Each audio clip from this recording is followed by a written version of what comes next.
Hello student, ધોરણ 10 વિષય વિજ્ઞાન ચેપ્ટર નંબર 8 આપણે થિયોરિટિકલ છે આખું સજીવો કેવી રીતે પ્રેઝન્ટ કરે છે એ આપણે આમ તો પૂરું કરી દીધું છે, પણ આજે આપણે જે એક માર્કના અને બે માર્કના જે તમને આ ચેપ્ટરમાં 1 અને 2 માર્કના પૂછાય છે, MCQ ટાઈપ પૂછાય છે, જોડકા પૂછાય છે, 2 માર્કના ક્વેશ્ચન પૂછાય છે, એના વિશે આપણે આજે ભણીશું. બરાબર. સૌપ્રથમ પહેલાં જ છે પરાગનયનની ક્રિયા એ ફલનની ક્રિયાથી કેવી રીતે ભિન્ન છે. કે પરાગનયનની ક્રિયા આપણે ભરી ગયા કે બંને વચ્ચે ફલનની ક્રિયા કેવી રીતના અલગ થાય છે. તો પરાગનયન એ પુકેસરના પરાગાશયથી સ્ત્રી કેસરના પરાગાસન સુધી પરાગરજના સ્થળાંતરની ક્રિયા કરે છે. ફલન એ નર જનનકોષથી માદા જનનકોષ સાથે સંમિલનની ક્રિયા છે.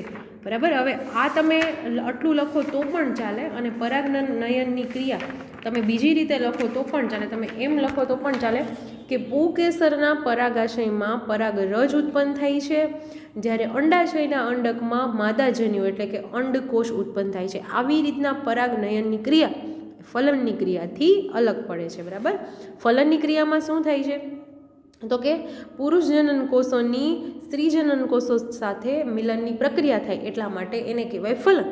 અને પુકેસરના પરાગાશયથી પરાગરજ સ્ત્રી કેસરના પરાગાસન સુધી બેસે એને કહેવામાં આવે પરાગનયનની ક્રિયા. બરાબર. હવે આપણે આગળ જોઈએ. બીજો પ્રશ્ન છે શુક્રાશય અને પ્રોસ્ટેટ ગ્રંથિની ભૂમિકા શું છે. શુક્રાશય અને પ્રોસ્ટેટ ગ્રંથિ આ બંને શું છે તો કે સહાયક ગ્રંથિઓ છે. સહાયક ગ્રંથિઓ કોની તો કે પુરુષના પ્રજનન તંત્રની. એની ભૂમિકા શું છે?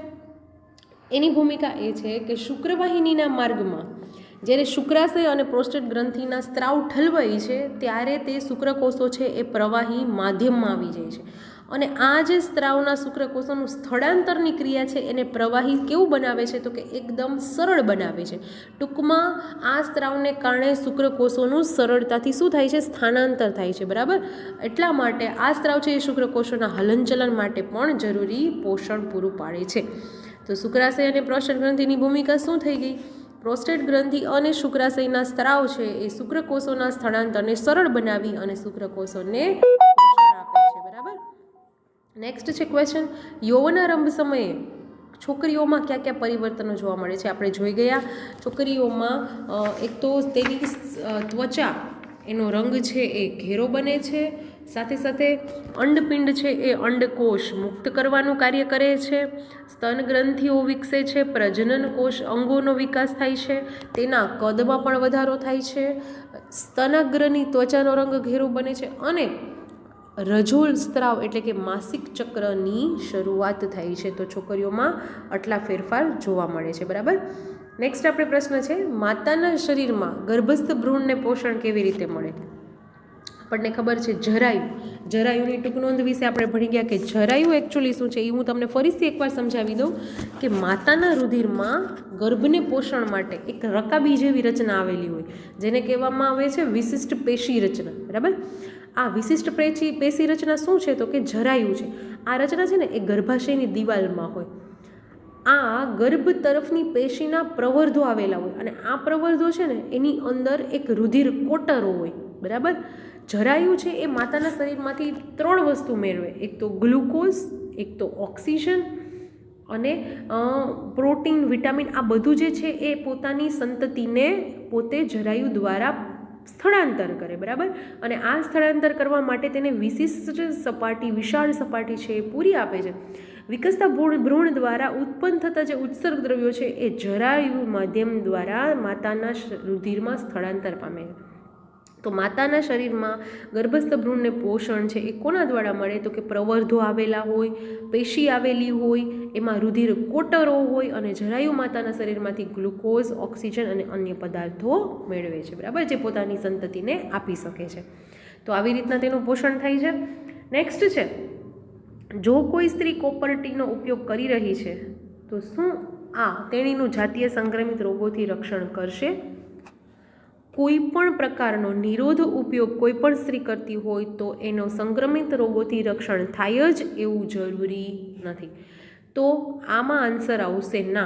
કોપરટીનો ઉપયોગ કરતી સ્ત્રીને જાતીય સંક્રમિત રોગોથી રક્ષણ મળી શકતું નથી, કારણ કે જાતીય સમાગમ દરમિયાન પુરુષ અને સ્ત્રીના પ્રવાહીમાં શિશ્ન અને યોનિમાર્ગ વડે સીધા સંપર્કમાં આવે છે, બરાબર. એટલા માટે કોપરટીનો ઉપયોગ કરતી સ્ત્રી છે એ પોતે એસટીડીના રોગોથી રક્ષણ મેળવી શકશે નહીં. ઓકે, નેક્સ્ટ ક્વેશ્ચન છે કે આવી રીતના હવે છે સ્વાધ્યાયના પ્રશ્ન તમને આપેલા છે કે થોડાક એમસીક્યુ ટાઈપ છે અને થોડાક ઓલા છે કે ખાલી જગ્યામાં અલિંગી પ્રજનન કલિકા સર્જન દ્વારા થાય છે. તો 4 પ્રકારના તમને ઓપ્શન આપેલા છે: અમીબા, યીસ્ટ, પ્લાઝ્મોડિયમ અને લેશમાનિયમ. કલિકા સર્જન કોના દ્વારા થાય? યીસ્ટ દ્વારા થાય. અમીબા છે એ કોના દ્વારા થાય? ભાજન, દ્વિભાજનની ક્રિયા દ્વારા થાય. પ્લાઝ્મોડિયમ છે એ બહુભાજન અને લેશમાનિયા છે એ પણ ભાજન, દ્વિભાજન દ્વારા, બરાબર. કલિકા સર્જન દ્વારા અલિંગી પ્રજનન કોનામાં થાય છે? તો કે યીસ્ટ નામના. આપણે ઓલા જે અવખંડન, પુનર્જનન, કલિકા સર્જન, બીજાણુ નિર્માણ, વાનસ્પતિક પ્રજનન, આ જે 5 પદ્ધતિ આપણે લોકો ભણી ગયા એમાં આપણને આવેલું હતું કે કલિકા સર્જન છે એ યીસ્ટ દ્વારા થાય છે. તમે લોકો ખાસ કરીને જે મેં એ 5 પદ્ધતિ ભણાવેલી છે એના ઉદાહરણ પ્લીઝ યાદ રાખજો, એ તમને એમસીક્યુમાં પૂછાય છે. નેક્સ્ટ છે નીચે આપેલી પ્રક્રિયા ક્યુ માનવ માદા પ્રજનતંત્રનો ભાગ નથી. નીચે આપેલ પૈકી ક્યુ માનવ માદા પ્રજનતંત્રનો ભાગ નથી? તમને લોકોને ખબર છે કે નર પ્રજનન તંત્ર હશે તો એના નામકરણમાં આગળ શુક્ર એવો શબ્દ આવશે, અને માદા પ્રજનન તંત્ર હશે તો એમાં અંડ એવો શબ્દ આવશે. ગર્ભાશય, ગ્રીવા આ બધું પણ માદા પ્રજનન તંત્રના અંગમાં આવશે. તો માદા પ્રજનન તંત્રનો ભાગ કયો નથી? અંડાશય છે એ છે, ગર્ભાશય છે એ પણ છે, અંડવાહિની એ પણ છે. તો શુક્ર શબ્દ આવી ગયો એટલે એ શું થઈ ગયો? નર પ્રજનન તંત્રનો ભાગ થઈ ગયો. તો આપણે આન્સર આવશે શુક્રવાહિકા એ માદા પ્રજનન તંત્રનો ભાગ નથી, નર પ્રજનન તંત્રનો ભાગ તે છે, બરાબર. નેક્સ્ટ છે એમસીક્યુ પરાગાશયમાં ખાલી જગ્યા હોય છે. પરાગાશયમાં શું ઉત્પન્ન થાય છે? પરાગરજ ઉત્પન્ન થાય છે, બરાબર. પરાગાશય કોનું અંગ છે? તો કે પુકેસરના જે સપુષ્પી વનસ્પતિમાં પુકેસર છે એનું આ એક અંગ છે પરાગાશય.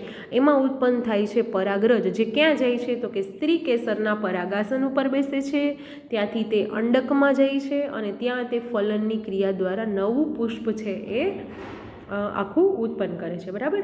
તો આ હતા 3 એમસીક્યુ. હવે છે નેક્સ્ટ કે અલિંગી પ્રજનનની તુલનામાં લિંગી પ્રજનનથી શું લાભ થાય છે? આ ક્વેશ્ચન આપણે એકવાર અગાઉ પણ આપી ગયો કે અલિંગી પ્રજનન અને લિંગી પ્રજનન બંને કેવી રીતના એકબીજાથી અલગ છે. તો એ 4 વસ્તુથી અલગ છે. પહેલું જ વસ્તુ કે આપણને ખબર છે કે અલિંગી પ્રજનન એટલે એક જ પિતૃ દ્વારા થતું પ્રજનન, અને લિંગી પ્રજનન એટલે 2 પિતૃ એટલે કે નર અને માદા આ બંને દ્વારા જ્યારે જનનકોષોનું નિર્માણ થાય છે અને ફલનની ક્રિયા થાય છે ત્યારે યુગ્મનજ બને છે, અને 2 જુદા જુદા પિતૃના ડીએનએ પ્રાપ્ત થતાં તેની ભિન્નતા જોવા મળે છે. તો ટૂંકમાં પહેલી જ વસ્તુમાં અલિંગી પ્રજનન અને લિંગી પ્રજનન છે પોતે વ્યાખ્યાથી જ અલગ છે કે લિંગી પ્રજનનમાં શું થશે? 2 પિતૃ હોય છે, નર અને માદા, બરાબર. એમાં ફલિતાંડ એટલે કે ફલનની ક્રિયા દ્વારા ફલિતાંડની યુગ્મનજ બને છે, અને 2 જુદા જુદા પિતૃના ડીએનએ હોવાથી તેમાં બંનેમાં શું જોવા મળે છે? ભિન્નતા જોવા મળે છે લિંગી પ્રજનનમાં, બરાબર. સેકન્ડ વસ્તુ છે કે લિંગી પ્રજનનમાં જનનકોષોના નિર્માણનો સમાવેશ થાય છે. ટૂંકમાં જે રંગસૂત્રો છે એમાં અર્ધીકરણની પ્રોસેસ થાય છે. દાખલા તરીકે મેં તમને સમજાવેલું હતું 46 રંગસૂત્ર છે એ માદા તરફથી મળે છે બાળકને, અને 46 રંગસૂત્ર છે એ નર તરફથી મળે છે. એમાં અર્ધીકરણની ક્રિયા થાય છે જેના દ્વારા 23 રંગસૂત્ર છે એ બંને તરફથી અર્ધસૂત્રી ભાજનની પ્રક્રિયા તમે કહી શકો, અર્ધીકરણની પ્રક્રિયા તમે કહી શકો. તો આ વસ્તુ દ્વારા છે પોતાના બાળકને એ 23 + 23 એટલે જે બાળક જે તેની સંતતિ ઉત્પન્ન થાય છે એ પોતે 46 ટોટલ રંગસૂત્ર લઈને જ ઉત્પન્ન થાય છે, જે એની આવી રીતના રંગસૂત્રોની સંખ્યા છે એ અચળ જળવાઈ રહે છે, બરાબર. તો આ પણ એક કારણ છે. ત્રીજું કારણ છે કે લિંગી પ્રજનનમાં પેઢી દર પેઢી ભિન્નતા સર્જાય છે જે જાતિના અસ્તિત્વ માટે ઉપયોગી છે. પેઢી દર પેઢી એટલે કે વારસાગત ભિન્નતા સર્જાવી એ લિંગી પ્રજનનનો એક મુખ્ય લાક્ષણિકતા છે. ઓકે, આ એક થવું જોઈએ. નેક્સ્ટ ચોથું છે કે લિંગી પ્રજનન દરમિયાન એકત્રિત થતી ભિન્નતાઓ લાંબા ગાળે ઉદ્વિકાસનું કારણ બને છે. આગળ જતાં એ આ અલગતા થવી, આ ભિન્નતા થવી એ પોતે વિકાસ અને વૃદ્ધિ સર્જી અને ઉદ્વિકાસનું કારણ બને છે. તો આવી રીતના અલિંગી પ્રજનનની તુલનામાં લિંગી પ્રજનન છે એ આવી રીતના એકબીજાથી અલગ પડે છે. બરાબર. નેક્સ્ટ છે 5નો, તમને 1 માર્કનો પ્રશ્ન પૂછાઈ શકે છે કે માનવમાં શુક્રપિંડનું કાર્ય શું છે. તો શુક્રપિંડ કોનું પ્રજનન તંત્રનું અંગ છે? તો કે શુક્રપિંડ છે એ નર પ્રજનન તંત્રનું અંગ છે. એનું કાર્ય શું છે? એક તો શુક્રકોષોનું ઉત્પન્ન કરવા, અને બીજું છે કે એનો મેઇન અંતઃસ્ત્રાવ નરનો ટેસ્ટોસ્ટેરોન એનો સ્ત્રાવ કરવો. બરાબર. તો શુક્રપિંડના 2 કાર્ય થશે, શુક્રકોષોનું ઉત્પાદન અને ટેસ્ટોસ્ટેરોનનો સ્ત્રાવ. રેડી. 6થો આપણો ક્વેશ્ચન છે કે ઋતુસ્ત્રાવ શા માટે થાય છે? ઋતુસ્ત્રાવ એટલે કે માસિક સ્ત્રાવ, રજોદર્શન, બરાબર, જે સ્ત્રીમાં થાય છે એ શા માટે થાય છે? મેં એની પહેલાં પણ કીધું. આ તમને બધું રિવિઝન જેવું અત્યારે લાગતું હશે, કેમ કે આગળ આપણે આ બધું ભણી ગયા છીએ. જ્યારે સ્ત્રીમાં અંડકોષનું ફલન ન થાય ત્યારે ઋતુસ્ત્રાવ છે એ પોતે ઉત્પન્ન થાય છે. અંડકોષનું ફલનની ક્રિયા ન થાય ત્યારે ઋતુસ્ત્રાવ થાય છે. એમાં શું હોય છે? તો કે એની જે ગર્ભાશયની દિવાલ હોય છે એકદમ જાડી હોય છે, છિદ્રવાળી હોય છે, અને પુષ્કળ રુધિર પુરવઠા સભર હોય છે. આ દિવાલ જ્યારે તૂટે છે ત્યારે સ્ત્રીમાં યોનિમાર્ગ દ્વારા ઋતુસ્ત્રાવ થાય છે. બરાબર. માસિક સ્ત્રાવની ઘટના બને છે, જે 28 થી 30 દિવસના સમયગાળા દરમિયાન બને છે, અને એની અવધિ હોય છે 2 થી 8 દિવસ સુધીની. ઓકે. તો આ બધા સમાનાર્થી શબ્દ છે કે ઋતુસ્ત્રાવ, માસિક સ્ત્રાવ, રજોદર્શન. ઓકે. નેક્સ્ટ છે પુષ્પના આયામછેદની નામ નિર્દેશનવાળી આકૃતિ. આ આપણે ઓલરેડી ડ્રો કરી લીધેલી છે. બરાબર. એ પણ તમને પૂછાય છે. નેક્સ્ટ છે ગર્ભ નિરોધનની વિવિધ રીતો. 3 રીત છે, આપણે ગયા લેક્ચરમાં જોઈ ગયા. યાંત્રિક અવરોધની રીત, રાસાયણિક અવરોધની રીત અને શસ્ત્રક્રિયા. યાંત્રિક અવરોધ છે એમાં શું ઉપયોગ કરી શકીએ? પુરુષમાં નિરોધ યુઝ કરી શકાય, સ્ત્રીમાં કોપરટી અથવા તો કોપરટીનો ઉપયોગ કરી શકાય, અથવા તો યોનિમાર્ગનું ઢાંકણ. આવી રીતના એને તમે યુઝ કરી શકો છો. રાસાયણિક અવરોધની ઘટના છે તો સ્ત્રી માટે અત્યારે ટેબ્લેટ્સ એટલે કે ગર્ભ નિરોધક ગોળી અવેલેબલ હોય છે, એનો ઉપયોગ થાય છે. શસ્ત્રક્રિયા એટલે કે 1 ટાઈપ ઓફ ઓપરેશન, 2 ટાઈપના શસ્ત્રક્રિયા થઈ શકે. પુરુષમાં જેને ઓપરેશન થાય એને કહેવાય વાસેક્ટોમી, અને સ્ત્રીમાં જે થાય છે એને કહેવાય ટ્યુબેક્ટોમી. આ 2 શસ્ત્રક્રિયા દ્વારા પણ શુક્રવાહિની અને અંડવાહિને બંધ કરી શકાય છે અને વસ્તી નિયંત્રણ કરી શકાય છે. ઓકે. તો નેક્સ્ટ છે એક કોષીય અને બહુકોષીય સજીવોની પ્રજનન પદ્ધતિમાં શું તફાવત છે? એક કોષવાળા સજીવો છે અને બહુકોષ સજીવો છે, એની પ્રજનન પદ્ધતિમાં શું તફાવત છે? તો કે એમાં પહેલી વસ્તુ તો એ ભાજન પદ્ધતિ વડે થાય છે. એક કોષમાં અમીબા, પેરામિશિયમ, આ બધા જે સજીવો છે એમાં ભાજન પ્રક્રિયા થાય છે. એમાં દ્વિભાજન પણ થઈ શકે અને બહુભાજન પણ થઈ શકે. બરાબર. જ્યારે બહુકોષી સજીવો છે એમાં લિંગી પ્રજનન પદ્ધતિ જોવા મળે છે, સાથે સાથે જટિલ પ્રજનન પદ્ધતિ પણ જોવા મળે છે. તો આવી રીતના આ પદ્ધતિમાં 2 ચેન્જીસ, થોડોક તફાવત હોય છે. નેક્સ્ટ છે કે પ્રજનન છે એ કોઈ જાતિની વસ્તીની સ્થાયીતામાં કેવી રીતે મદદરૂપ થાય છે? પ્રજનનની કોઈ જાતિની વસ્તી સ્થાયીતામાં મદદરૂપ થવાનું કારણ એક જ છે કે સજીવો તેમની વસ્તીનો વધારો કરે છે. આ વસ્તી જો વધે તો જેમ જેમ પ્રજનન થાય એમ નવી સંતતિનું નિર્માણ થાય. નવી સંતતિનું નિર્માણ થાય એમ મૃત્યુદર છે એ શું થાય? તો કે વસ્તીનું કદ ઘટાડે. કોઈ પણ સજીવ છે એ અમર નથી. ઊંચો મૃત્યુદર વસ્તીનું કદ ઘટાડે, અને જન્મ અને મૃત્યુ આ 2 એક સજીવમાં જન્મ અને મૃત્યુનો દર જો ચોક્કસ હોય તો જ વસ્તીની સ્થાયીતા ટકે, બાકી એમાં ટકે નહીં.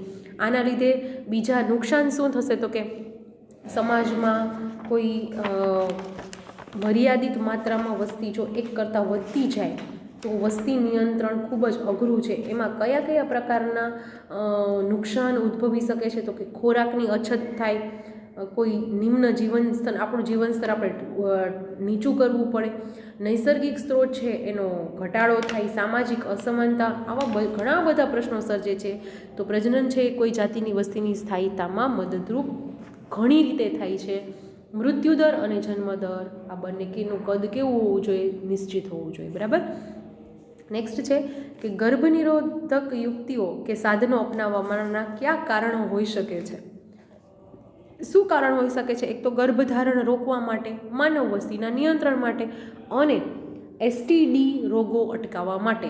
એસટીડી રોગો મીન્સ જાતીય સંક્રમિત રોગો. ઓકે, તો આવા તમને પ્રશ્ન પૂછાઈ શકે છે. નેક્સ્ટ તમને જોડકા પૂછાઈ શકે છે કે અવખંડન. તો આપણે 5 વસ્તુ ભણી ગયા ટોટલ. અવખંડન થવું, કલિકા સર્જન થવું, વાનસ્પતિક પ્રજનન, પુનર્જનન અને દ્વિભાજન. તો તમારે આ એક જોડકામાં દ્વિભાજન આપેલું નથી, બરાબર. તો આવી રીતના તમને જોડકા પૂછાઈ શકે છે કે અવખંડન એટલે કોનામાં થાય છે? પ્લેનેરિયામાં નહીં, બટેકામાં નહીં, પણ સ્પાયરોગાયરા. સ્પાયરોગાયરામાં અવખંડનની ઘટના બને છે. આ એના ઉદાહરણ આપેલા છે. નેક્સ્ટ છે કલિકા સર્જન. કલિકા સર્જનની ઘટના છે એ યીસ્ટમાં બને છે. અને વાનસ્પતિક પ્રજનનની જે ઘટના છે એ છે બટાટા, એમાં બને છે, બરાબર.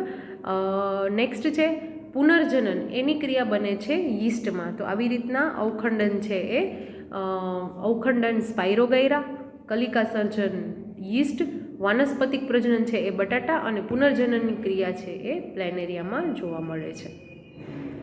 નેક્સ્ટ જોડકું છે, ટોટલ 5 આપેલા છે. શુક્રપિંડ એટલે કે પુરુષ નર પ્રજનન તંત્રનું અંગ છે. એમાં શું આવશે ઓપ્શનમાં? ટેસ્ટોસ્ટેરોન નામનો અંતઃસ્રાવ છે એ શુક્રપિંડમાં ઉત્પન્ન થાય છે. એટલે પહેલામાં આવશે ક્યુ.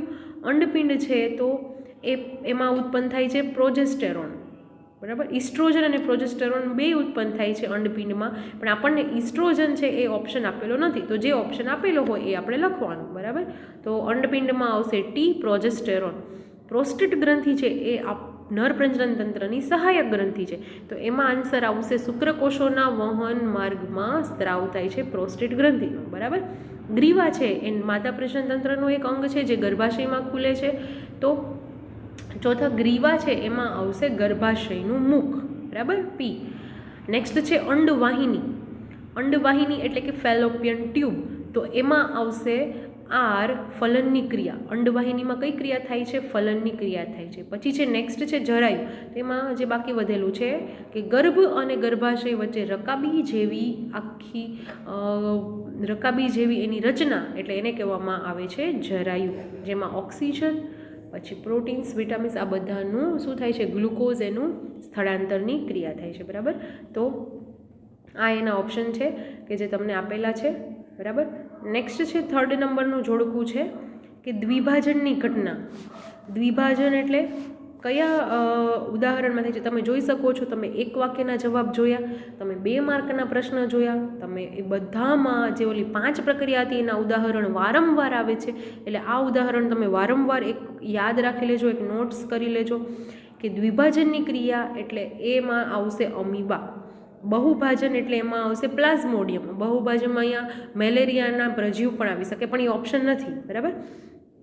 કલિકા સર્જનની ઘટના બનશે હાઇડ્રામાં અને બીજાણુ નિર્માણની ઘટના બનશે રાઇઝોપસ નામના બેક્ટેરિયામાં. ઓકે, નેક્સ્ટ છે જોડકું અંડપિંડ, અંડવાહિની. ફરીથી પાછું એનું આવ્યું ગર્ભાશય અને યોનિમાર્ગ, પરંતુ એના ઓપ્શન છે એ થોડાક ચેન્જ થઈ ગયા છે. તો આવી રીતના પણ જોડકા તમને પૂછાઈ શકે છે કે અંડપિંડ છે તો એમાં શું આવશે?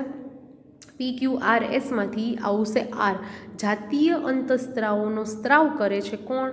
અંડપિંડ, બરાબર. અંડવાહિની એટલે કે ફેલોપિયન ટ્યુબ, એમાં શું થશે? તો કે એમાં શુક્રકોષ વડે અંડકોષનું ફલન થશે. ગર્ભાશય છે તો ગર્ભાશયમાં આવશે ફલિત અંડકોષની વૃદ્ધિ અને ગર્ભ વિકાસ, બરાબર. ગર્ભનો વિકાસ થાય છે અને ફલિત જે ફલન પામેલો અંડકોષ છે એનો વૃદ્ધિ અને વિકાસ પણ ગર્ભાશયમાં જોવા મળે છે.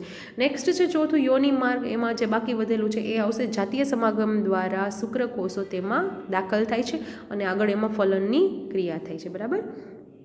તો એમાં એ ઓપ્શન આવશે. નેક્સ્ટ આપણું જોડકું છે અફલિત અંડકોષનું આયુષ્ય. છોકરીમાં તરુણાવસ્થા, સ્ત્રીમાં માસિક સ્ત્રાવ અને સ્ત્રીના ગર્ભ વિકાસમાં ગર્ભનો વિકાસ. આપણને ખબર છે આ ઓપ્શન તો આપણે જાતે પણ કરી શકીએ છીએ કે અફલિત અંડકોષનું આયુષ્ય કેટલું હોય છે? લગભગ 1 દિવસનું હોય છે, એટલે કે ક્યુ.